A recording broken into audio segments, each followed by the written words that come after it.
So right now I've got a reasonably wet, soapy washer, right? So when I cut that solution, I've got pure control. Not only control over the soap solution not dripping and making a mess, but nice great control with this brand new squeegee rubber that I've added in. So right now it's a little bit bitey, right? So if I was to work in just a straight pole, I don't have an angle arm, and I'm working here, let's wet it up again. This is a low window, right?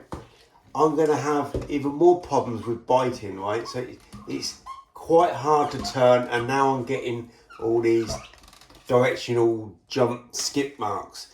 So you can use a inverted squeegee like this now, and it will work, okay? But think of it like your fingers, right?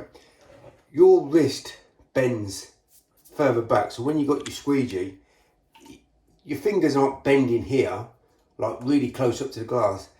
You're bending that much away from the glass. So having this angle arm, well, any angle arm. Now, a lot of people have been complaining that this angle arm is weak, it has problems with it, and yeah, it is a little bit wobbly.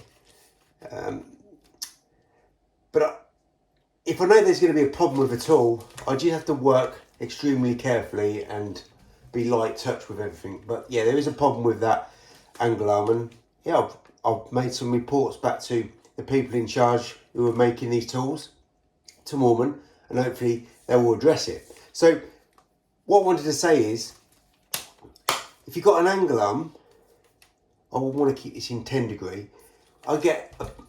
Anybody will get a better result in the squeegee being at the right angle using that angle arm, because that bend is further away from the squeegee channel and window. It's just like your wrist, right? That's where you're moving here. You're not really moving here. Your fingers won't go that way anyway. So you can get around it, but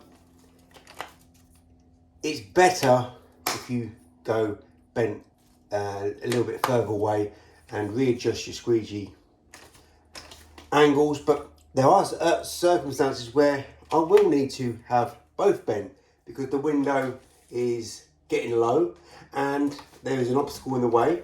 So I'm actually poling now above where the angle and the squeegee is at. So if I just turn this round, I'm above where I'm poling. So there are circumstances where I will need to work like that, but very few, and will be the same for most people.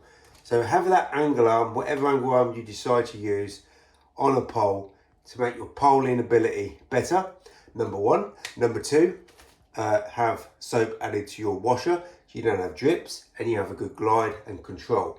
When you're in control, everything works a lot better.